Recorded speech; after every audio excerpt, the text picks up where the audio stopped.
And his new book, The Gamble. In that, Washington Post special military correspondent Thomas Ricks predicts, among other things, that U.S. troops will be in Iraq for far longer than most Americans understand, even when Obama leaves the White House, whenever that is. That today we might be only halfway through the conflict there. That, quote, there also is the alarming possibility that years after a pullout, the U.S. military eventually would have to return to Iraq to fight another war or impose peace on chaos. And perhaps scariest still, that the events for which the Iraq War will be remembered probably have not yet happened.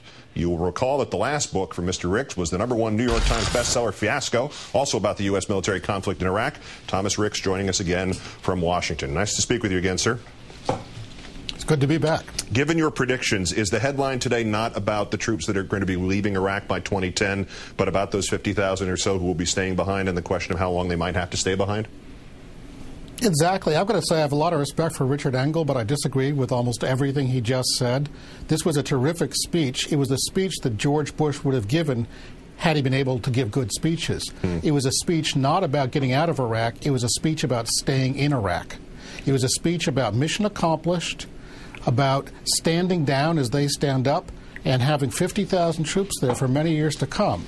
And there's a lot of semantics in there. They say we'll have the combat troops out, but actually they're renaming 2 combat brigades as advisory units, but they're still going to be brigade combat teams. And I asked a White House official today, after August of 2010, will American troops still be fighting and dying in Iraq? And he said, yes, they will. You have said... So the war's not going to be over in 2010. Yeah, well, and you have said previously to that point that Iraq is more likely to change Obama than Obama is to change Iraq. With the revision of the withdrawal timetable and the caveats, I guess you might describe them in today's speech, are we witnessing that change taking place already?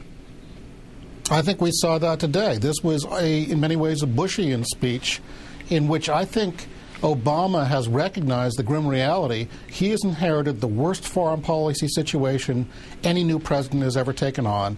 But his scary thing is it's not even his #1 problem. So he said, okay, I'm going to suck it up. I'm stuck in Iraq, but I'm going to try to get out. Well, that's exactly what George Bush did for several years. Bush's core mistake for several years in Iraq was being overly optimistic. And I fear that Obama is walking in his failed footsteps.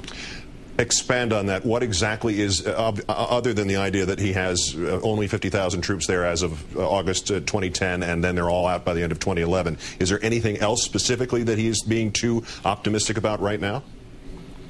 By my count, this is, I think, the 6th plan I have covered for getting U.S. forces out of Iraq. George Bush did not invade Iraq saying, I have a great idea, let's go get stuck in a quagmire for 10 years.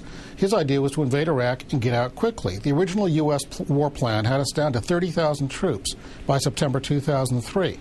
Well, you just heard another president say, I'll be down to 50,000 troops by August 2010. We'll see. I doubt it.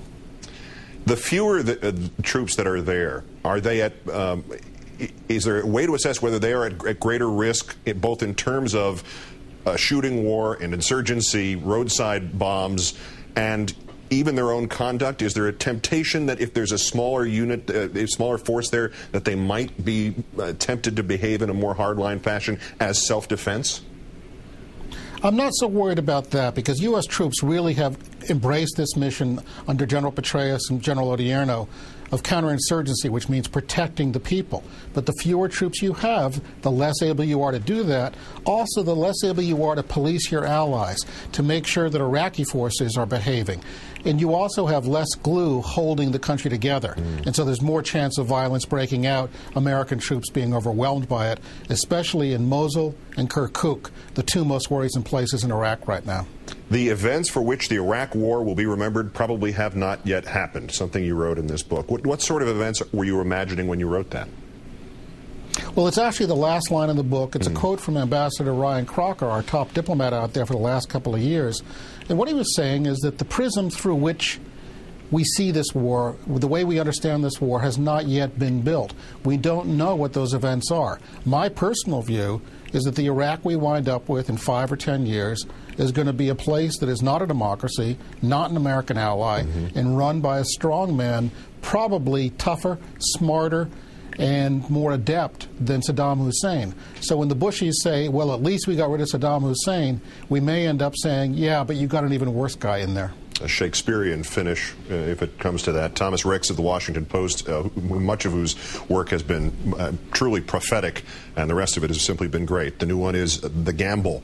Once again, great thanks for your time tonight, sir. You're welcome.